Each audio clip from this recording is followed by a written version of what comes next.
વિદ્યાર્થીઓ, આજે આપણે નવું ચેપ્ટર ભાગીદારી વિષય પ્રવેશની શરૂઆત કરવાની છે. પ્રથમ આપણે આ ચેપ્ટર કેટલા ગુણનું પૂછાય છે બોર્ડમાં તે જોઈએ. આ ચેપ્ટર જે છે ભાગીદારી વિષય પ્રવેશ, તે બોર્ડમાં 4 ગુણનું પૂછાય છે. એ વિભાગ જે MCQ નો છે તેમાં 1 ગુણનું અને C વિભાગમાં જે દાખલા પૂછાય છે ટૂંકા દાખલા 3 માર્કમાં, ત્યાં 3 માર્કનું, એટલે કે કુલ 4 માર્કનું આ ચેપ્ટર છે તે બોર્ડની પરીક્ષામાં પૂછાય છે અને સરળ દાખલાઓ પૂછાય છે. આમાંથી આપણે આ ચેપ્ટરની શરૂઆત કરીએ તે પહેલા થોડીક આ ચેપ્ટર વિશે અગાઉની થોડીક માહિતી મેળવી લઈએ. આ ચેપ્ટરનું નામ છે ભાગીદારી વિષય પ્રવેશ, એટલે અહીં ભાગીદારી વિશેની વાત કરવામાં આવી છે. પરંતુ ભાગીદારીનો ઉદ્ભવ કેવી રીતે થયો તેની થોડીક વાત કરીએ. આપણે ધોરણ 11 માં જોયું હતું વૈયક્તિક માલિકીની પેઢી વિશે, કે વૈયક્તિક માલિકીની પેઢી છે તે કઈ રીતે કાર્ય કરે છે. પરંતુ વૈયક્તિક માલિકીની પેઢીની કેટલીક મર્યાદાઓ હતી. એ મર્યાદાઓ છે તેને લીધે ભાગીદારીનો ઉદ્ભવ થયો. વૈયક્તિક માલિકીમાં મૂડીની મર્યાદા હતી, કાર્યશક્તિની મર્યાદા હતી, જેને લીધે વિકાસ કરવો શક્ય નહોતો. મર્યાદિત ધંધો હોય ત્યાં જ તે કામ લાગતી હતી, પરંતુ જે ધંધાકીય એકમને વિકાસ કરવો હોય તેની માટે આ કામ લાગતું નહોતું આ સ્વરૂપ. તેટલા માટે ભાગીદારીનો ઉદ્ભવ થયો. આપણે ભાગીદારી વિશે સૌપ્રથમ તેના અર્થથી શરૂઆત કરીએ. અહીં બોર્ડ ઉપર તેનો અર્થ દર્શાવેલ છે કે કરાર કરવાને લાયક હોય તેવી 2 કે તેથી વધારે વ્યક્તિઓ નફો કમાવવાના હેતુથી કાયદેસરનો ધંધો કરે તેને ભાગીદારી કહે છે. ભાગીદારીમાં જોડાયેલ વ્યક્તિઓ દ્વારા સંયુક્ત રીતે ચલાવવામાં આવતા ધંધાને ભાગીદારી પેઢી કહે છે. અહીં પ્રથમ શબ્દ છે કરાર કરવાને લાયક, એટલે કે જે વ્યક્તિ કરાર કરવાને લાયક હોય એવી, કે જેની ઉંમર 18 વર્ષ કે તેથી વધારે હોય તેવી વ્યક્તિઓ કરાર કરી શકે છે. એટલે કે કરાર કરવાને લાયક હોય તેવી 18 વર્ષ કે તેથી વધુ ઉંમરની 2 કે તેથી વધારે વ્યક્તિઓ નફો કમાવાના હેતુથી ધંધો કરે તેને ભાગીદારી કહેવાય. ટૂંકમાં કહીએ તો જે વ્યક્તિઓની ઉંમર 18 વર્ષ કે તેથી વધારે છે તેવી કોઈ પણ 2 વ્યક્તિ, ઓછામાં ઓછી, એનાથી વધારે હોય તો ચાલે, નફો કમાવાના હેતુથી કોઈ પણ કાયદેસરની ધંધાકીય પ્રવૃત્તિ કરે તેને ભાગીદારી કહે છે. ભાગીદારીમાં જોડાયેલ વ્યક્તિઓ દ્વારા સંયુક્ત રીતે ચલાવવામાં આવતા ધંધાને ભાગીદારી પેઢી કહે છે. એટલે કે જે લોકો ભાગીદારીમાં જોડાય છે તે બધા ભાગીદારો કહેવાય, પરંતુ તે બધા ભેગા થાય તેને ભાગીદારી પેઢી કહે છે. દાખલા તરીકે 3 વ્યક્તિઓ હોય A, B અને C, તો ત્રણેય વ્યક્તિઓ સંયુક્ત રીતે ભાગીદારી પેઢી કહેવાય, પરંતુ વ્યક્તિગત રીતે તેઓ ભાગીદાર કહેવામાં આવે છે. તો આ વાત આપણે કરી ભાગીદારી અને ભાગીદારી પેઢી વિશેની. હવે આપણે તેના લક્ષણની વાત કરીએ. સૌપ્રથમ તેનું લક્ષણ છે કરારથી અસ્તિત્વ. આપણે આ વાત સમજીએ, કરાર દ્વારા અસ્તિત્વ, કે ભાગીદારી પેઢી જ્યારે શરૂ કરવામાં આવે ત્યારે કરાર કરવામાં આવે છે. કરાર એટલે શરતો નક્કી કરવામાં આવે છે, કે ધંધાકીય પ્રવૃત્તિ છે એનું માળખું રચવામાં આવે છે કે કઈ કઈ શરતોને આધીન આપણે ધંધો કરશું, અને ત્યારબાદ જ ધંધો શરૂ કરવામાં આવે છે. કરાર છે, જે શરતો છે તે લેખિત અથવા મૌખિક સ્વરૂપે નક્કી કરવામાં આવે છે. પરંતુ મૌખિક સ્વરૂપે નક્કી કરવાને બદલે લેખિત સ્વરૂપે નક્કી કરવાનું વધારે હિતાવહ છે. તેનું કારણ એટલું જ છે કે ભવિષ્યમાં કોઈ ઝઘડા થાય, કોઈ પ્રશ્નો ઊભા થાય તો આપણને માર્ગદર્શન મળી રહે છે, જેથી કરીને ઝઘડાઓ છે તેનો ઉકેલ લાવી શકાય. કોઈ પ્રશ્નો ઊભા થયા હોય તો તેનો ઉકેલ લાવી શકાય. તેથી અહીં ભાગીદારી પેઢી જ્યારે શરૂ કરવામાં આવે છે ત્યારે સૌ પ્રથમ છે તે કરાર કરવામાં આવે છે, શરતો નક્કી કરવામાં આવે છે, અને આ શરતો નક્કી થઈ ગયા પછી જ ભાગીદારી પેઢી શરૂ કરવામાં આવે છે. તેનું બીજું લક્ષણ છે નફાનો હેતુ. તો ભાગીદારી છે તે ધંધાકીય વ્યવસ્થાનું સ્વરૂપ છે. ધંધાનો મુખ્ય હેતુ નફાનો છે.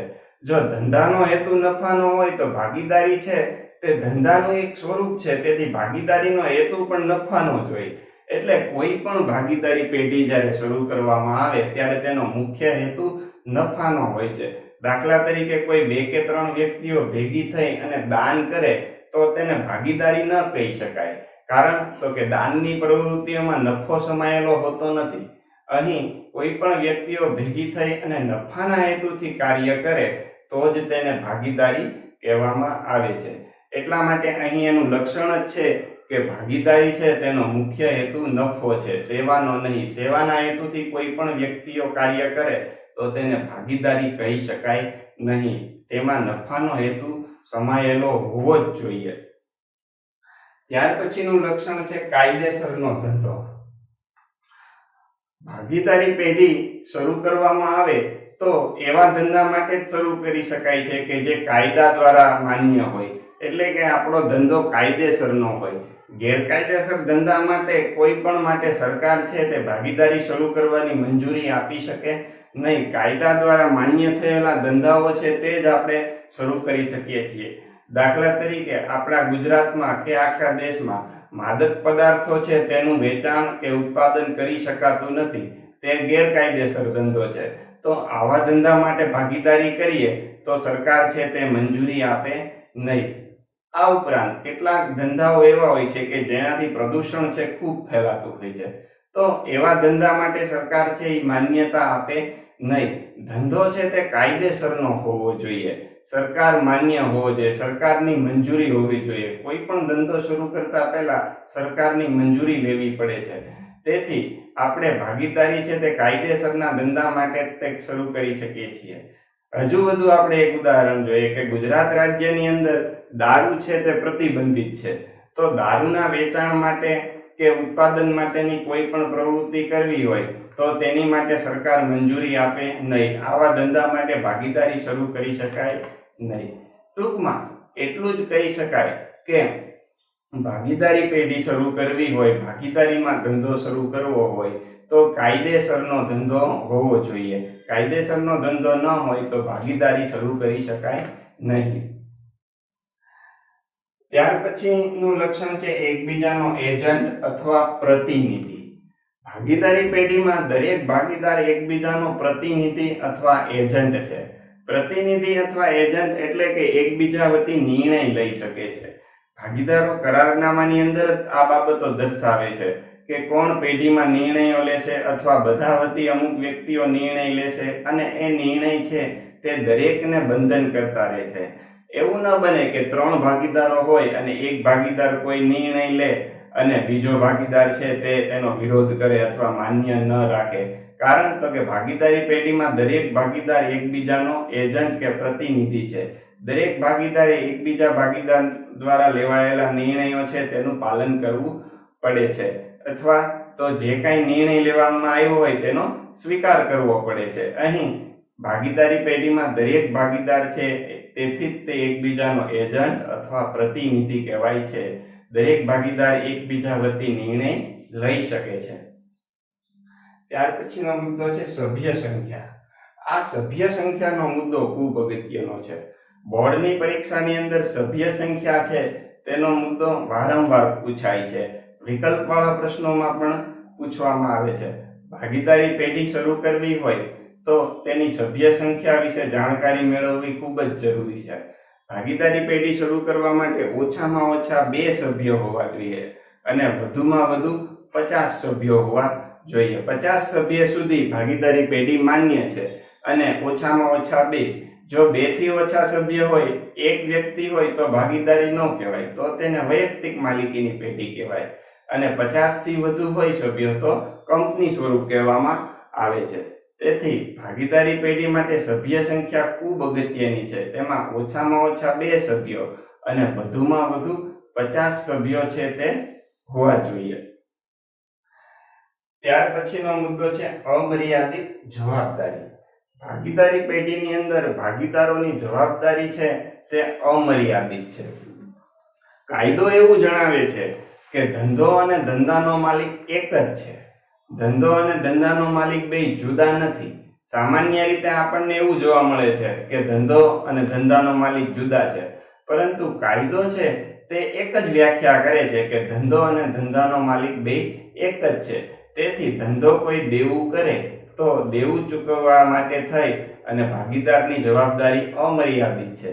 ભાગીદારોએ પોતાની અંગત મિલકતો વેચી અને પણ દેવું છે તે ભરપાઈ કરવું પડે છે. દરેક ભાગીદાર છે જે ભાગીદારી પેઢીમાં જોડાય છે તેની જવાબદારી અમર્યાદિત છે. જ્યાં સુધી પેઢીનું દેવું ન ચૂકવાય ત્યાં સુધી પેઢી બંધ થઈ શકતી નથી.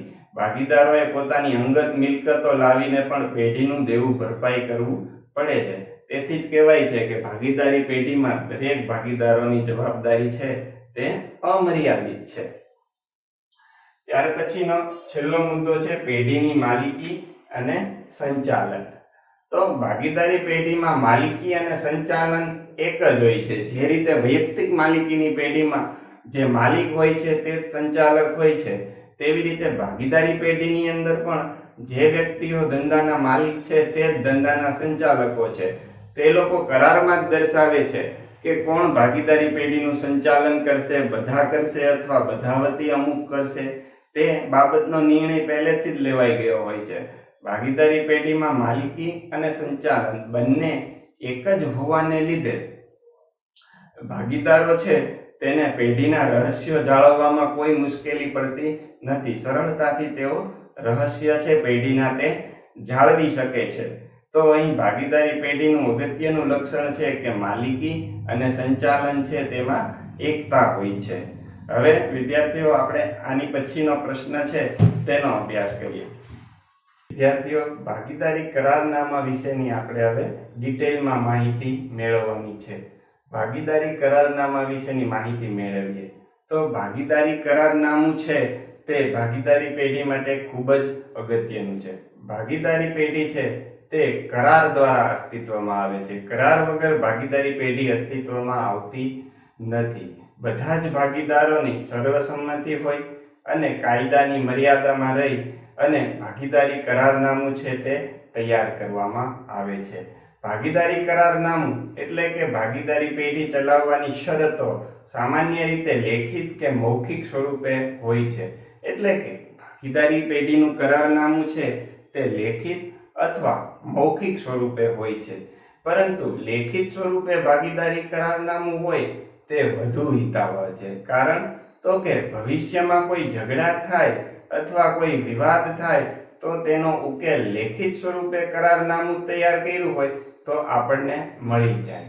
ભાગીદારી કરારનામું છે તેને વહીવટી બંધારણ પણ કહેવામાં આવે છે. તે પેઢીનું વહીવટી બંધારણ છે. વહીવટી બંધારણ એટલે શું? તો કે ભાગીદારી પેઢી ચલાવવા માટેનું આપણને માર્ગદર્શન તેમાંથી મળે છે. રોજબરોજની પેઢીની પ્રક્રિયા કઈ રીતે કરવી, પેઢી કઈ રીતે ચલાવવી તેની સર્વસામાન્ય માહિતી આપણને મળે છે. જે રીતે દેશને બંધારણ હોય છે તે રીતે ભાગીદારી પેઢીને પણ બંધારણ હોય છે. અને આ વહીવટી બંધારણ એટલે ભાગીદારી કરારનામું. આ કરારનામું છે તે આપણને ઘણી બધી માહિતી પૂરી પાડે છે. સામાન્ય રીતે તેની અંદર કઈ વિગતો દર્શાવેલી હોય છે તેનો હવે આપણે અભ્યાસ કરીએ. પ્રથમ વિગત ભાગીદારોની વિગત હોય છે. ભાગીદારની વિગતમાં સામાન્ય રીતે ભાગીદારોના નામ, સરનામા, તેમની ઉંમર વગેરે દર્શાવવામાં આવે છે. કરારનામાની શરૂઆત થાય ત્યારે સૌપ્રથમ ભાગીદારોની વિગત છે તે નોંધવામાં આવે છે અને તેની નામ, સરનામા, ઉંમર, રહેઠાણના પુરાવા જેવી વિગતો છે તે દર્શાવવામાં આવે છે કરારનામાની અંદર. ત્યારબાદ પેઢીની વિગતો દર્શાવવામાં આવે છે. પેઢીની વિગતોની અંદર પેઢીનું નામ, સરનામું, પેઢી કયા સ્થળે કાર્યરત છે તેવી વિગતો, તેની નોંધણીની વિગતો જેવી બાબતો છે તે અહીંયા દર્શાવવામાં આવે છે. ત્યારબાદ છે ધંધાનો પ્રકાર. ખૂબ અગત્યની બાબત છે. ભાગીદારી કરારનામાની અંદર ભાગીદારો છે તેણે ધંધાનો પ્રકાર દર્શાવવો પડે છે. ધંધાકીય પ્રવૃત્તિઓ જુદા જુદા પ્રકારની હોય છે. તમે તેનો અભ્યાસ કરી ચૂક્યા છો. ધંધાકીય પ્રવૃત્તિઓ ઉત્પાદનની હોઈ શકે, ધંધાકીય પ્રવૃત્તિઓ ખરીદ વેચાણની પ્રવૃત્તિઓ હોઈ શકે, ધંધાકીય પ્રવૃત્તિઓ સેવાની હોઈ શકે. સામાન્ય રીતે ઉત્પાદનની પ્રવૃત્તિઓ સાથે ભાગીદારી પેઢી ઓછી જોડાયેલી હોય છે. ખરીદ વેચાણ અને સેવાકીય એકમો સાથે જોડાયેલી હોય છે. તો ભાગીદારી પેઢી શરૂ કરી અને કયા પ્રકારનો ધંધો કરવામાં આવે છે તે વિગતો કરારનામાની અંદર દર્શાવવામાં આવે છે. ત્યારબાદ ભાગીદારીનો આરંભ એટલે કે ભાગીદારીનો આરંભ એટલે કે કઈ તારીખથી કયા સમયગાળાથી ભાગીદારી પેઢી શરૂ કરવામાં આવી છે તે બાબતો ભાગીદારી પેઢીના આરંભમાં દર્શાવવામાં આવે છે. તે પણ અગત્યની બાબત છે કે કઈ તારીખે ભાગીદારી પેઢી છે તે શરૂ કરવામાં આવી છે. ત્યારબાદ છે મૂડી. મૂડી ખૂબ અગત્યની બાબત છે. ભાગીદારી પેઢી શરૂ કરવી હોય તો મૂડીની જરૂરિયાત પડે છે. કારણ તો કે ભાગીદારી પેઢી છે એ ધંધાકીય વ્યવસ્થાનું સ્વરૂપ છે અને ધંધા માટે મૂડી છે તે અનિવાર્ય છે. કયા ભાગીદારે કેટલી મૂડી લાવવી તે કરારનામાની અંદર દર્શાવેલું હોય છે, પરંતુ દરેક ભાગીદારે મૂડી લાવવી જરૂરી નથી. તે બાબત પણ ભાગીદારી પેઢીની અંદર દર્શાવેલી જ હોય છે. કયો ભાગીદાર કેટલી મૂડી લાવ્યો છે.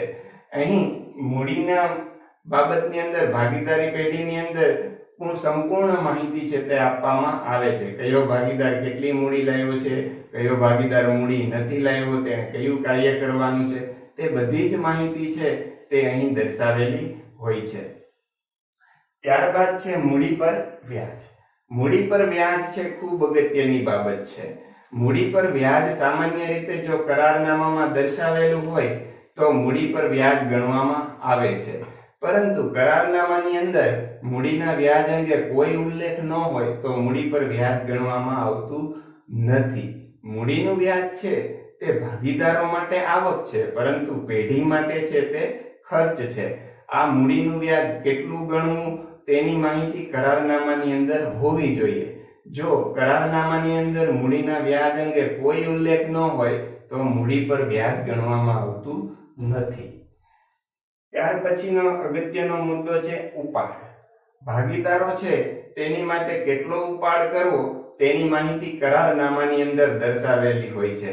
કરારનામામાં જે વિગતો દર્શાવેલી હોય તે મર્યાદામાં જ ભાગીદારો ઉપાડ છે તે કરી શકે છે. અઠવાડિયામાં, મહિનામાં, 6 મહિનામાં કે વાર્ષિક કેટલો ઉપાડ છે કરવાનો છે ભાગીદારોએ તે બાબત છે તે કરારનામાની અંદર દર્શાવેલી હોય છે અને તેની મર્યાદામાં રહીને જ ભાગીદારો છે તે ઉપાડ કરી શકે છે.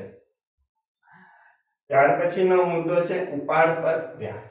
ઉપાડ પર વ્યાજ છે તે ખૂબ અગત્યની બાબત છે. ભાગીદારી કરારનામાની અંદર જો ઉપાડ પર વ્યાજ ગણવાનું દર્શાવેલું હોય તો જેટલા ટકા વ્યાજ દર્શાવેલું હોય ગણવાનું તેટલું ગણવું જોઈએ, પરંતુ ઉપાડ પર વ્યાજ ન દર્શાવવાની વાત હોય તો ઉપાડ પર વ્યાજ ગણી શકાય નહીં. સામાન્ય રીતે ઉપાડનું વ્યાજ છે તે પેઢી માટે આવક છે અને ભાગીદાર માટે ખર્ચ છે. અહીં એક બાબત યાદ રાખવાની કે મૂડી પર જે વ્યાજ હોય તેની કરતા ઉપાડ પર સામાન્ય રીતે વ્યાજ છે તે પેઢી વધુ ગણે છે, અને કોની માટે કઈ બાબત આવક છે અને કઈ બાબત ખર્ચ છે તે બાબત પણ ખૂબ અગત્યની છે. ઉપાડનું વ્યાજ છે તે પેઢી માટે આવક છે અને ભાગીદાર માટે ખર્ચ છે. ત્યાર પછીનો મુદ્દો છે નફા નુકસાનની વહેંચણી. ખૂબ જ અગત્યનો મુદ્દો છે કે નફા નુકસાનની વહેંચણી. ભાગીદારો ભાગીદારી પેઢીમાં ધંધો શરૂ કરે નફા નુકસાનની વહેંચણી કરારનામાની ખૂબ અગત્યની બાબત છે. ભાગીદારી પેઢીના કરારનામાની અંદર ભાગીદારો નફો થાય કે નુકસાન થાય કયા પ્રમાણમાં વહેંચશે તે દર્શાવે છે. સામાન્ય રીતે જો ભાગીદારોએ કરારનામાની અંદર કોઈ વિગત આવી દર્શાવેલી ન હોય નફા નુકસાન વહેંચણીની તો નફો કે નુકસાન નિયમ પ્રમાણે સરખા ભાગે વહેંચવામાં આવે છે. તો નફા નુકસાનની વહેંચણી છે તે બાબત પણ ખૂબ અગત્યની છે. ત્યાર પછીનો મુદ્દો છે ભાગીદારનો પગાર, બોનસ, કમિશન કે મહેનતાણું. જ્યારે ભાગીદારી પેઢીની અંદર કોઈ પગાર, બોનસ, કમિશન કે મહેનતાણું આપવાનું દર્શાવવામાં આવેલું હોય તો જ ભાગીદારને તે આપવામાં આવે છે. જો કરારનામાની અંદર પગાર, બોનસ, કમિશન કે મહેનતાણું આપવા વિશે કોઈ દર્શાવેલી ન હોય વિગત તો ભાગીદારોને પગાર, બોનસ કે મહેનતાણું આપવામાં આવતું નથી. પેઢીમાં ભાગીદાર ગમે તેટલું સક્રિય રહી અને કાર્ય કરે તો તો પણ વધારાનો કોઈ લાભ આપવામાં આવતો નથી, પરંતુ કરારનામાની અંદર દર્શાવેલું હોય કે આ કાર્ય બદલ આટલું વેતન, બોનસ કે કમિશન આપવામાં આવશે તો તે ભાગીદારને મળવાપાત્ર થાય છે. ભાગીદારે પેઢીને આપેલી લોન પર વ્યાજ. ભાગીદારે પેઢીને આપેલી લોન પર વ્યાજ ખૂબ જ અગત્યની બાબત છે. સામાન્ય રીતે ભાગીદાર પેઢીને જરૂરિયાત હોય ત્યારે લોન આપે છે. લોન પર કેટલા ટકા વ્યાજ ગણવું તે કરારનામાની અંદર પહેલેથી જ દર્શાવેલું હોય છે, પરંતુ જો કરારનામાની અંદર દર્શાવેલું ન હોય તો સામાન્ય રીતે 6% વ્યાજ ગણવામાં આવે છે. આ ખૂબ જ અગત્યની બાબત છે, લોન પર વ્યાજ છે તે. અને લોન પર વ્યાજ ગણવાની બાબત છે તે તમારે આની પછીનું જે વાર્ષિક હિસાબનું ચેપ્ટર છે તેમાં ગુપ્ત હવાલા તરીકે પૂછવામાં આવે છે. ભાગીદારે પેઢીને આપેલી લોન પર જે વ્યાજ છે તે ગુપ્ત હવાલા સ્વરૂપે હોય છે. તેમાં વ્યાજનો કોઈ દર નક્કી નથી હોતો, પણ તમારે સમજી અને ગણતરી કરવાની હોય છે કે લોન પર વ્યાજનો ઉલ્લેખ ન હોય અને પેઢીને ભાગીદાર લોન આપે તો તેના પર 6% વ્યાજ ગણાય છે. ભાગીદારી કરારનામાની અગત્યની બાબત છે પાઘડી. પાઘડીના મૂલ્યાંકનની જુદી જુદી ઘણી બધી પદ્ધતિઓ છે. તે પૈકી કઈ પદ્ધતિએ નવા ભાગીદારને પ્રવેશ આપવો અથવા જૂના ભાગીદારની નિવૃત્તિ વખતે પાઘડીનું મૂલ્યાંકન કરવું તે બાબત ભાગીદારી કરારનામાની અંદર દર્શાવેલી હોય છે. ત્યારબાદ મુદ્દો છે પ્રવેશ અને નિવૃત્તિ. નવા ભાગીદારને કઈ શરતોએ પ્રવેશ આપવો અથવા જૂનો ભાગીદાર નિવૃત્ત થાય અથવા તેનું મૃત્યુ થાય તેવા સમયે એની લેણી નીકળતી રકમની ગણતરી કઈ રીતે કરવી તે બાબતો ભાગીદારી કરારનામાની અંદર દર્શાવેલી હોય છે. ત્યારબાદનો મુદ્દો છે પેઢીનું વિસર્જન. પેઢીનું વિસર્જન કરવું એનો મતલબ થાય પેઢી બંધ કરવી, પરંતુ કોઈ પેઢી છે તેનું વિસર્જન છે તે તરત જ નથી થઈ જતું. વિસર્જન છે તેની એક આખી પ્રક્રિયા છે. તેની પ્રક્રિયા કઈ રીતે અનુસરવી તે બાબત ભાગીદારી કરારનામાની અંદર દર્શાવેલી હોય છે. આ બાબતો અનુસરીને ભાગીદારી પેઢીનું વિસર્જન એટલે કે પેઢી બંધ કરવામાં આવે છે. તો અહીં દર્શાવેલી દરેક બાબતો છે ભાગીદારી કરારનામાની, તે ભાગીદારો છે તે પેઢીનો સામાન્ય વહીવટ કરે ત્યારે તેને અનુસરે છે. આપણે આ બધી જ બાબતો છે તેનો અભ્યાસ કર્યો. આની પછીના નેક્સ્ટ લેક્ચરમાં આપણે વધુ વિગતો છે તે મેળવીશું.